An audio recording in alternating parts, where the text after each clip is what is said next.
So last night, I was able to get back into my Twitter account because there were some media personalities that I wanted to attack for continuing to be anti-Trump in a way that's really just divisive and sick.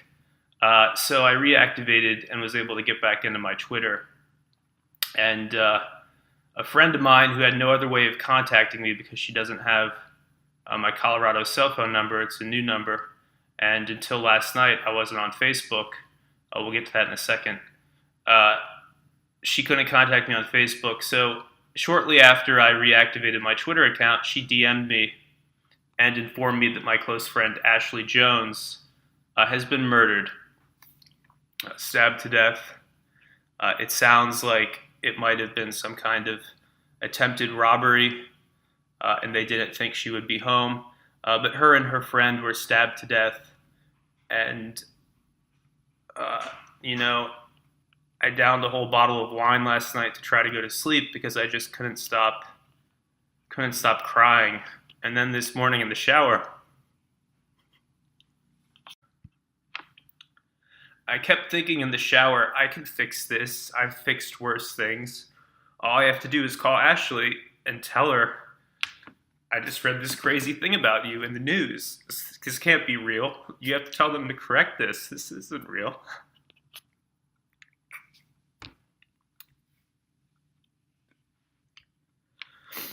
On the elevator this morning in my hotel, a woman walked in, and I was thinking to myself, this woman is biologically the same species, the same socioeconomics, roughly, as the person who stabbed my friend to death. What is this world coming to? Ashley Jones, I met when I was 18 years old in New York. The first time we met was at Cozy Grill near Union Square. I was this nerd. She was beautiful. And we became very good friends over the years. Very good friends. And she visited me out in Las Vegas when I was living out there. And then she visited me in Los Angeles when I was posted there. And what can I say? This is a person who always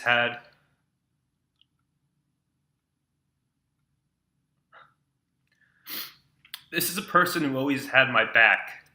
And I reactivated my Facebook last night so that I could leave a note on her wall telling her how much she will be missed and how much she is loved. And this could not have happened to a better person. This is a person who could have done anything and chose to just be good to people. And she was happy with her life. She just came back from a vacation. She was a truly good person, and there aren't a lot of those to go around. And then I log into my Facebook, as I was saying, to leave her a note, and the shills have infiltrated my Facebook, my private Facebook. This person, Marva Bliss, posted on my condolence note, "Too busy shilling for shekels with fake news. You're a disgrace, and your legacy is well known." Okay, enough is enough. Pizzagate is real. I felt as a human being and as an American, I had an obligation to bring awareness to this. All throughout John Podesta's emails, all throughout his WikiLeaks, are emails that many experts believe are talking about child trafficking and child abuse. Now, he is an alleged pedophile. He and his brother remain great friends with Dennis Hastert, a convicted child molester.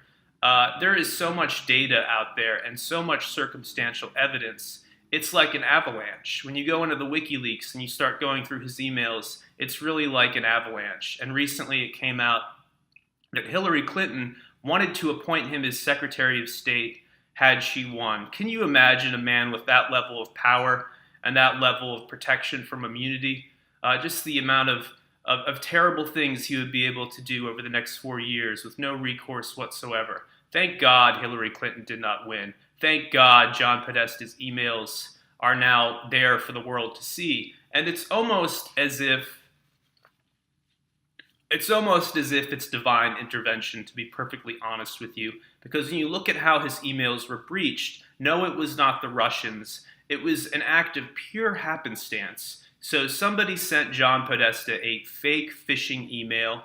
one of those emails that says, hey, you need to reset your password. Somebody tried to log in. He clicked on it, and he entered his password, which, not a joke, his password was password. He entered his password, and the hacker was able to then log into his Gmail because that person now knows John Podesta's password, and they downloaded his emails and sent it to WikiLeaks. No Russians involved. No omnipotent hacking Russians were involved in this, as far as I can tell. It was his own idiocy. And before he entered his password, which again was password, he actually asked his IT guy, is this legitimate? And from what I understand, his IT guy meant to send to him, no, it's illegitimate, but the autocorrect changed it to, it's legitimate.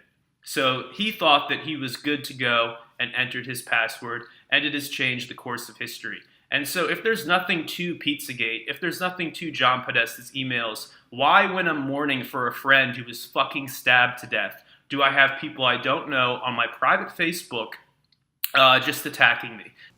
Rest in peace, Ashley. You will be missed. Your love. And you'll be missed. On the turning away from the pale and downtrodden,